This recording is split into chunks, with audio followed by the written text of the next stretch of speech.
This guy who I saw, I used a little hypnosis with. He said, get him to do hypnosis with you. And he's really skeptical about this because he's tried hypnosis before and it hasn't worked. So he comes to see me, and because he's coming from such a long way away, I give him an hour and a half appointment.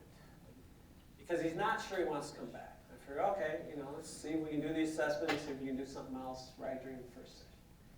So he comes in and he tells me his problem. And his problem is this. He has severe obsessions, and they spoil his life. He basically, they're of the intrusive kind, and they ruin everything for him. He used to love going to movies. He used to love reading. He used to love going to art galleries. He used to love having a nice debate and a conversation with people. Now he can't do any of that stuff because he goes to the movie, and instead of being able to be involved in the movie, he starts to think about camera angles and who wrote the script and how many times they changed the script and how much did they pay the actors. He can't get involved in the movie anymore because he gets distracted by all these silly details, but he can't get his mind off. If he opens a book, he can't get involved in the book anymore. He starts to think about how they decided how much margin to put around the words, what kind of typeface or font they use, what kind of glue they use on the binding, this kind of stuff. He can't get involved in the book anymore. Same thing with the conversation. He studied the process of communication, so when he's talking to somebody, he gets distracted by all these kind of analyses that go on unbidden in his mind, but are quite intrusive, of how is this person moving their vocal cords, moving their mouth, pushing the air out of their mouth, and then it goes into sound waves and hits my ear and moves these little hairs in my ear, turns into electrical impulses and goes to my brain, and then my brain interprets them as sounds, and then I make sense of these sounds. And it's like, have you ever overthought of a word too much and then all of a sudden it doesn't make any sense to you? He does this all the time, with everything, basically. And life is spoiled for him. He says, if I didn't have kids, I'd kill myself. Because life just isn't worth living. But I have kids, I know what suicide does to legacy. I'm not doing that. Because I'm miserable. I don't want to be around. I don't like to live my life. Okay, so he said, I was 9 years in psychoanalysis when I lived on the East Coast with an expert on obsessive compulsive disorders. And he told me I had the worst case of obsessive compulsive disorders he'd ever seen. And that didn't seem like a curse to him. He seemed kind of proud of that. He was like, I had the worst case he'd ever seen. And he was an expert. So I'm like, okay. And he written a book about it. So not about this guy's case, but about obsessive compulsive disorder. So I was like a little skeptical. But actually, after a couple of sessions, he convinced me he had the worst case of obsessions. Not compulsions. I'd seen better people, better compulsions. But I didn't tell him that. I figured he would be competitive and try and get So he said he tried behavior therapy, several bouts of cognitive therapy, medication several times, and he'd even started this in the 60s. He had nude encounter groups he tried back in Esalen, and nothing had worked. And about 15 years he'd given up all sorts of, 15 years before he'd given up all sorts of attempts to help it. And it had gotten a little worse over the years, but not that much worse. It was just bad. And so I said, yeah, you came along. He said, well, my friend basically made me come along. He said, you could help me. He said, but the problem is I've tried everything, and he said I should get you to do hypnosis, but I've done hypnosis, and he said, the problem with hypnosis is I'm sitting here analyzing your words, and I can't relax. And I could actually, this is the only one I could see from the outside. He said, I get this thing that I call the big stutter every once in a while, where I start to feel tension in my neck and my jaws, and I start to fear that I'll never be able to utter another word. And this fear amplifies itself till it becomes an obsession, and I'm pretty sure I'll never be able to talk again.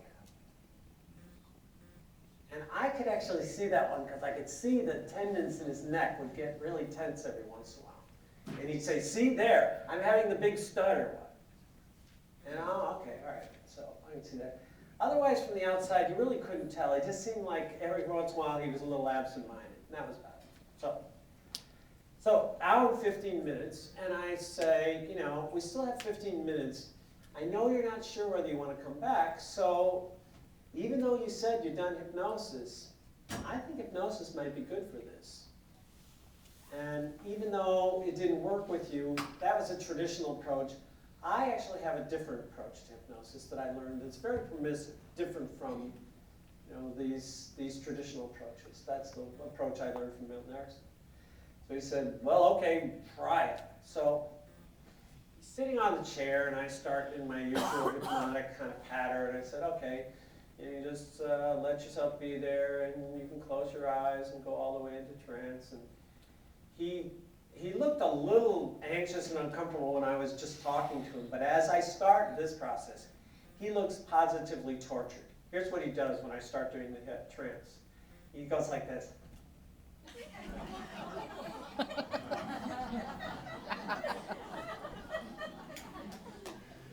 He doesn't look exactly relaxed. He's not getting what the program basically is what I'm telling you. And I feel a little bad, you know, because he looked relatively okay before. Now he looks positively tortured. And I'm just trying to help the guy. So this goes on for about 10 minutes, and finally he stops that squiggling around, and he seems to be about back to normal. And then we just have a couple more minutes left. So I do my little thing, and a couple of minutes before the end of the time, I say, okay, now you can just, you know, let yourself come out of trance, even if you don't think you've been in trance. And he opens his eyes and he goes, that was it? I go, yeah, that was it. And he goes, well, I don't think anything happened. I said, well, no, I just wanted to give you a taste of what we do if you decide to come back next time. So it's your decision. You want to come back? And it's like, well, no. If that's all you're going to do, I'm not sure it's going to work. I said, well, you know, if we have more time, we'll find out whether it's going to work or not. He said, okay, I'll make another appointment. So he makes another appointment, given the vagaries of our schedule, it's a month. He comes back the next time, and he's a little, as I say, a bit obsessive, so I give him an hour and a half appointment again. He spends an hour telling me things he didn't think he got right last time. He wanted to correct, most of which I kind of got. You know, there wasn't that much new. A few new things, but that's about it. And after an hour, I just stop him. I say, you know, I think I got a pretty good sense of it. I want at least a half an hour to do trance this time. And he looks at his watch and goes, you let me go on for an hour? He said, I'm obsessive. You have to manage me in these sessions. He's really upset. He goes, a half an hour will not be enough to do trance. You don't know my mind. I mean, my mind is, you know, like he's really wild about this. So I'm like, okay, whatever. And just trying to listen politely. And so I start into it. Same thing happens this time. As I start to do the trance, he's like, again, about 10 minutes. And then, after about 10 minutes, he seems to calm down. By the end of the trance this time, he's like this. I think, okay, it takes him a little while to get there, but he finally gets there. And so I bring him out, and he says again, you know, I don't think anything happened. I said, well, you know, for me, it looked like from the outside, the first part of that was really different from the second part. Did you notice anything different? He said, no. I said, well, do you notice anything different now? And he stops and he says, I'm not obsessing. All right, well, that's interesting because you told me you obsess from the moment you wake up till the moment you go to sleep. That's different. He said, yeah, that's really different. He said, I don't know what happened. I don't think I went into trance. I don't think you did anything. I don't think I did anything. But I am not obsessing. And he called me later when he got home, because usually it was, again, about a month before he'd make another appointment. He said, I need an appointment tomorrow. I go, well, I don't have an appointment tomorrow. He goes, I need to come back tomorrow. He said, I was obsession-free for 2 hours on the drive home. You don't know what that feels like. After years of having this, I had freedom from my obsession for 2 hours. I want to come back and I want to get more of that. Okay, well, I have an appointment in a couple of days. I give him an appointment. He drives all the way back. And he tells me, I don't know what you did because nothing happened. I didn't go into trance. I could hear everything you said. I didn't feel any different. And all of a sudden, I'm not having my obsession. I don't know what it is, but I want you to do more. Okay, fine. So this time, I managed the session a little better, 15 minutes to report. Now we have an hour and 15 minutes to do trance. I'm really ready this time. I'm going to get it. So I start, and this time I know, because he's told me before, all the tricks that his mind plays. So I say, okay, now, as you're sitting there, your eyes could close, and they don't have to close. They might just stay open, or you might decide to keep them open.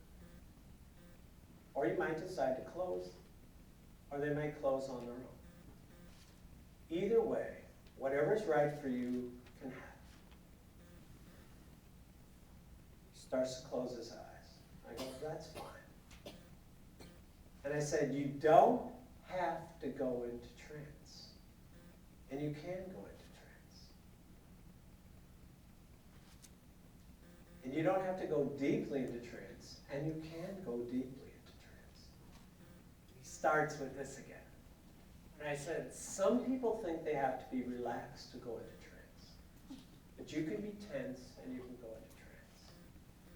You might relax as time goes on, or you might relax right away. But you don't have to relax to go into trance. You don't have to listen to what I'm saying. You don't even have to believe you're going into a trance to go into trance. And he popped his eyes open and he said, there, that's what you did last time, and I want more of that. I said, you mean you want more of the hypnosis? He goes, no, I don't think I'm being hypnotized. He said, I don't think hypnosis is working. He said, I want more of that, what you just did. I go, well, that's hypnosis for me. He said, no, it's not hypnosis, it's what you just did. Go back and forth a few times, and I'm totally confused because this is hypnosis for me. But he says something finally, he says, all I can tell you is that every moment in my life, I'm trying to get rid of something that's happening for me. And for some reason, when you say all those words you're saying, you surrounded everything that I'm doing, and it's nothing, that I can't do anything wrong. He said, I would drive 8 hours to get 2 minutes of that. Do more of that, forget trance, trance sucks. It doesn't help. So I realized, oh, what I learned from Erickson, which was kind of a permissive way of doing hypnosis, is a treatment in its own right. And there are two kinds of permissions. You can, and you don't have to.